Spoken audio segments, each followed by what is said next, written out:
Welcome, everyone. Today, we're diving into a visual, step-by-step masterclass on evaluating the health of a newborn during those absolutely crucial first 24 hours of life. Whether you're studying medicine, nursing, or just endlessly fascinated by how we safeguard brand new humans, this explainer is definitely for you. We're going to walk through the exact, highly structured visual diagnostic processes medical pros use to make sure, well, absolutely nothing slips through the cracks. To keep things efficient, our clinical checklist is broken down into 4 parts. 1. First steps and vitals. 2. The head-to-toe journey.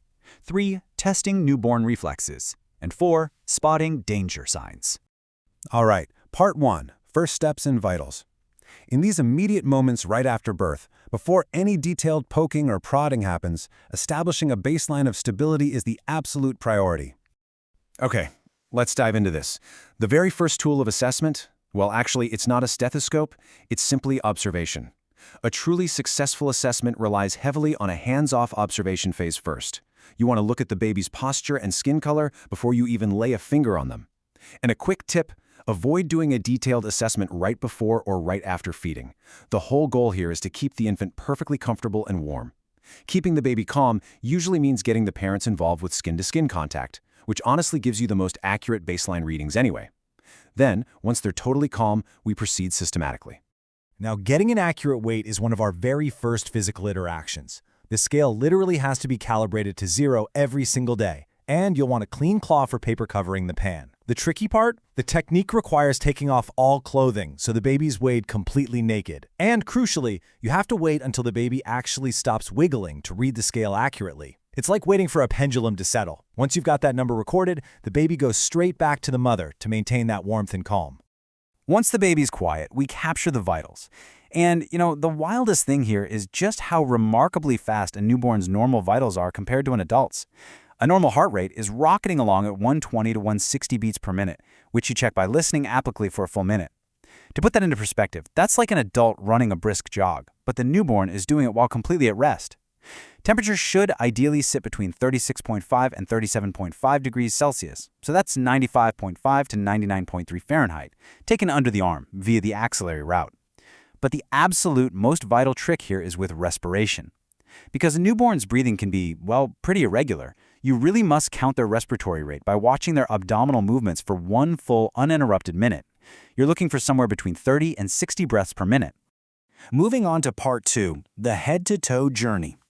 This is our meticulous inspection phase. I invite you to put on your medical detective hat as we embark on this highly methodical spatial evaluation. Now, what's really interesting here is the structural makeup of the newborn skull. Those cranial sutures are meant to be flexible. They can even overlap or override during a vaginal delivery, creating a temporarily elongated shape called molding. But if these sutures fuse prematurely, a condition called craniosynostosis, it physically alters the shape of the entire head. For instance, sagittal synostosis creates an elongated scaphocephaly shape, whereas coronal synostosis results in a shortened brachycephaly shape. Spotting these distinct shapes early on is absolutely vital for making sure the baby's neurological development stays right on track. Still up at the head, you might encounter some swelling, and it is incredibly important to differentiate between 2 common conditions. First, there's Caput's succinineum. This is a soft tissue swelling, essentially edema, that's present right at birth. The clinical red flag trick to spotting this one is that the swelling will physically cross the dotted suture lines of the scalp. On the flip side, we have cephalhematoma, which is localized blood underneath the periosteum. It feels much firmer, kind of like a water-filled balloon, and crucially, it absolutely does not cross those suture lines, not even a little bit. Moving down to the skin, we often see things that might completely freak out new parents, but are actually totally normal, benign variations. Milia, for instance, are these tiny, whitish, pinhead-sized spots usually clustered right on the nose, chin, or the folds around the mouth. Then there are slate-gray nevi, which historically were called Mongolian spots. These are smooth, bluish-green birthmarks, usually measuring around 2 to 10 centimeters, very commonly found on the lower back or sacral region. Honestly, it's our job to spot these visual cues and reassure the family that, hey, these are totally standard and entirely harmless. Let's dig into the actual systemic process for checking the skin and head. We're looking at skin color for pinkness, though a bluish tint in the hands and feet, which is called acrocyanosis, is actually perfectly normal within those first 24 hours. We test skin turgor by gently pinching it to check hydration. And get this, unlike adults who spend fortunes on skincare routines for elasticity, a hydrated newborn skin should snap back in under 2 seconds. If it takes any longer, you're likely looking at dehydration. We also look for lanugo, that fine, downy hair on the back and shoulders. Up on the head, we gently palpate the fontanelles when the baby is quiet. You're feeling for that diamond-shaped anterior fontanelle, which should feel soft and flat, definitely not bulging. Shifting to the facial structures, let's see how this builds out our overall clinical picture. We examine the eyes for the red reflex using an ophthalmoscope. Seeing a normal red reflex basically rules out scary things like congenital cataracts or tumors. For the ears, we check for firmness and instant recoil by simply folding the pinna forward. And here is a fantastic visual trick professionals use. Imagine drawing a horizontal line straight out from the outer corner of the baby's eye. The top of the ear pinna should align or sit just above this line. If the ears are set lower than that, it can actually be a sign of congenital anomalies. Finally, we briefly stimulate the baby to cry, just so we can get a good look inside the oral cavity and make sure that hard, high-arched palate is fully intact. Navigating our way down to the extremities, yes, we are literally counting 10 fingers and 10 toes to rule out webbing or extra digits. But beyond that, we're looking for physical indicators of the baby's maturity. When you gently stretch the foot, you're looking for deep sole creases specifically over the anterior third of the foot. We also check joint mobility and passive resistance. For example, there's the scarf sign. This involves drawing the baby's arm across their chest. A healthy, full-term newborn will fight you on this a bit. They'll offer resistance, and their elbow will not cross the midline of their chest. All right, part 3, testing newborn reflexes. This is where we test the neurology. We've essentially checked all the hardware, so to speak, and now it's time to check the software.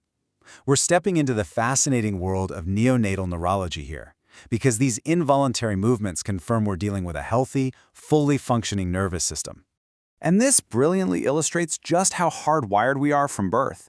These primitive reflexes are honestly incredible to witness. For instance, just lightly stroking the baby's cheek elicits the rooting reflex.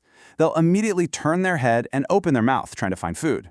If you suddenly change their equilibrium, you trigger the Moro reflex. You'll see this sudden extension and flinging outward of the arms, a wide fanning of the fingers, followed almost instantly by bringing those arms back tight into the chest. Then, simply placing your finger in their palm causes them to tightly grasp it. And stroking the bottom, plantar surface of the foot triggers the Babinski reflex, where their tiny toes flare wide open.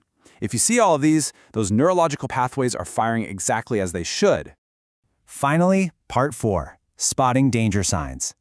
Up until this point, we've focused on confirming normal health, but now we have to look for deviations. We need to shift gears and focus on the absolute red flags that demand immediate medical intervention. Pay very close attention to these critical danger signs. If you observe fast breathing, and by that we mean anything over 60 breaths per minute, or if you see moderate to severe chest indrawing or hear audible grunting, that baby is in serious respiratory distress. Temperature extremes, like anything above 37.5 or below 35.5 degrees Celsius, are major warnings of infection or cold stress. A baby that feels floppy, is unusually lethargic, or is having convulsions requires immediate emergency care, and physical signs, like the umbilicus draining pus or bleeding from the stump, point to severe infection risks. Following a systematic approach guarantees that these life-threatening signs simply aren't missed. As we wrap up this explainer, I want to leave you with something to chew on. We've just seen how a highly structured, primarily visual diagnostic process, one that literally takes only minutes, can chart the entire health trajectory of a brand new human life. It detects hidden neurological issues, respiratory crises, and anatomical anomalies, all just by knowing exactly where and how to look. So, if this simple, disciplined checklist can achieve such monumental outcomes in neonatal care, what other simple, systematic processes could we apply to revolutionize human health right from day one? Keep that in mind next time you see a medical professional at work. Thanks so much for learning with me today.